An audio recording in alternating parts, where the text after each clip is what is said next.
which is a statement by Aileen Campbell on the interim findings of the UN Special Rapporteur on Extreme Poverty and Human Rights on UK poverty. The Cabinet Secretary will take questions at the end of her statement. I would encourage all members who wish to ask a question to press their request to speak buttons as soon as possible.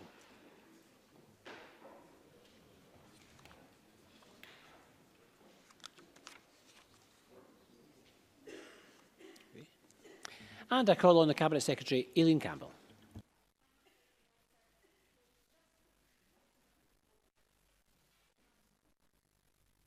Now, I apologise there. Just over a week ago, the UN Special Rapporteur on Extreme Poverty and Human Rights, Professor Philip Alston, issued interim findings from his 12-day visit to the UK. And he did not pull any punches in his devastating critique of the UK government's deeply flawed approach to welfare reform and the damage being done to the wider social safety net. Professor Alston's report is a damning indictment of the systemic failings of the UK government, which has overseen the first sustained rises in poverty in recent years. Sustained rises which threaten to engulf almost 4 in every 10 children in Scotland by 2030. He described this prospect as not just a disgrace, but as a social calamity and an economic disaster all rolled into one, and I agree with that assessment. His message is clear. In a country as wealthy and prosperous as the UK, current levels of poverty and deprivation are already completely unacceptable. Further projected increases would be an attack on the very fabric of our society. The rapporteur sets out very clearly that welfare changes have been a political choice, not a necessity. As he points out, the UK government could have made the choice to end austerity in its recent budget. And here I quote, "Resources were available to the Treasury at the last budget that could have transformed the situation of millions of people living in poverty, but the political choice was made to find tax cuts for the wealthy instead." The Resolution Foundation has outlined that the £2.8 billion to be spent next year on tax cuts will disproportionately benefit high earners. For almost half this cost, £1.5 billion, the UK government could have ended the benefit freeze instead. In Scotland alone, the 4-year benefit freeze has led to the biggest reduction in spending, around £190 million in 2018-19 and around £370 million per year by 2020-21, impacting on 930,000 children. Professor Alston stated, "The Department for Work and Pensions is more concerned with making economic savings and sending messages about lifestyles than responding to the multiple needs of those living with a disability, job loss, housing insecurity, illness and the demands of parenting."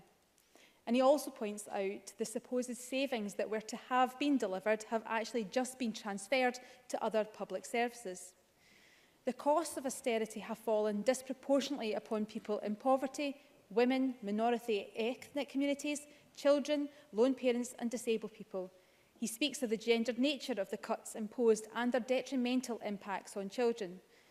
The rapporteur calls for regressive policies such as the benefit cap and the 2-child limit with its abhorrent rape clause to be reversed, and I hope his remarks will add weight to the repeated asks made by Scottish ministers and many others for exactly the same changes. Professor Alston's findings also add weight to the evidence that there are fundamental flaws at the heart of universal credit. These defects have been well aired in this chamber, so I will not repeat them all, but I do want to pick up on one. The first initial problem that people face with universal credit, which is the inbuilt minimum 5-week wait for payment, which for some can be much longer. Advance payments intended to bridge that gap are then required to be paid back at a rate that substantially reduces household income. This is austerity by design, pushing people into debt, rent arrears and to emergency funding and food banks at the very start of receiving a benefit. And again, the human cost is on people's health and well-being. No one should be going hungry because they can't afford to eat, or be anxious because they need to borrow money to put the heating on, or worry about being made homeless because endless delays mean that their rent may not be paid. Professor Alston's findings are the latest in a long line of reports evidencing the damage of universal credit is inflicting on people and the communities in which they live. When the rapporteur, the National Audit Office, the Work and Pensions Committee, devolved governments and countless charities and other stakeholders keep telling you the same thing, then you must listen. Now, we welcome the new Secretary of State for Work and Pensions comments that she wants to deliver a fair, compassionate and efficient benefits system, but warm words are not enough. Change is needed to end austerity and to make universal credit fit for purpose. As the rapporteur pointed out, these are political choices which can be reversed easily.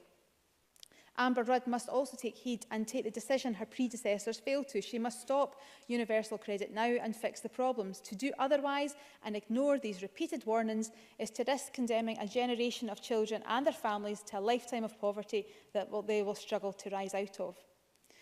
And, Presiding Officer, this is before we even start to consider the unknown impacts of Brexit. The rapporteur highlights that those on low incomes appear to be an afterthought and that no consideration has been given as to what will happen to poverty levels following departure from the EU. And I would say this is one of many impacts the UK Government has given no consideration to. And we've called on the UK Government to publish an impact assessment setting out the impacts of various Brexit scenarios on poverty. It is essential, though, that the UK Government has a fully formed plan for potential futures it is considering. It must set out robust action to ensure that those on low incomes are fully protected against the negative impacts that will be delivered by any form of Brexit, in particular the disaster of a no deal. So let me turn now to Professor Alston's findings regarding Scotland. As part of his visit, the rapporteur spent 2 days in Scotland to meet with ministers, including the First Minister and myself, then key Scottish Government officials, organisations representing a wide range of interests, as well as children and disabled people. And I welcome the rapporteur's recognition of the fundamentally different approach Scotland has taken to poverty, social security and, of course, human rights. And we have much to be proud of. We've established a new social security agency with dignity, fairness and respect at its heart, and have already delivered a valuable top-up to carers allowance and will commence the first enhanced Best Start grant payments before Christmas this year. We have launched Fair Start Scotland, a dignified approach to employability support, which does not rule by fear of crippling sanctions, backed up by up to £20 million each year on top of the levels of funding provided by the UK Government. Our Scottish Welfare Fund provides much-needed support for individuals in crisis, backed by £38 million of investment each year, funding which is not provided across England. And in 2018-19, we are spending over £125 million, £20 million more than last year, on welfare mitigation and supporting those on low incomes. But I would prefer to be investing this money to pull out people from poverty. We can only mitigate against the worst of the cuts because welfare spending in Scotland is expected to have reduced by £3.7 billion in 2021 as a result of the UK Government welfare reforms since 2010. And frankly, the fact that we have to spend any of our resource to protect against another government's policies is, as the rapporteur rightly said, outrageous. He also notes that mitigation comes at a price and is not sustainable. And the price of mitigating this full cut for this year alone would be the equivalent to 3 times our annual police budget or the entire annual budget of both NHS Glasgow and Clyde and NHS Lothian. So in closing, Presiding Officer, as the Special Rapporteur has made clear, austerity and welfare cuts are not a necessity. They are a political choice. And in Scotland, we are making a different choice. As a Parliament, we have united in saying that current levels of child poverty are unacceptable and that we will take the radical action needed to change the fortunes of the 230,000 children in poverty today and the generations of children to come. Radical action which starts with our first Tackling Child Poverty delivering plan, and this outlines the range of actions we will take to lift children out of poverty, including working towards introducing a new income supplement, investing in intensive key worker support to help parents enter and progress in the labour market, and our significant investment in early learning and childcare right across Scotland. Through these and the wide range of other actions, we are using the powers of this Parliament to demonstrate to those in Westminster that there is another way forward, one which puts fairness, equality and human dignity at the centre of our approach. And we're doing this not solely because it makes economic sense to do so, we do it because it is the right thing to do.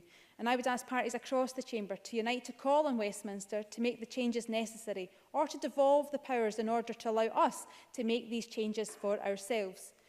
When Theresa May became Prime Minister, she spoke of the urgent need to tackle the burning injustices of the UK as a top priority. The Rapporteur's report shows that it's high time for her to now start to deliver. Thank you.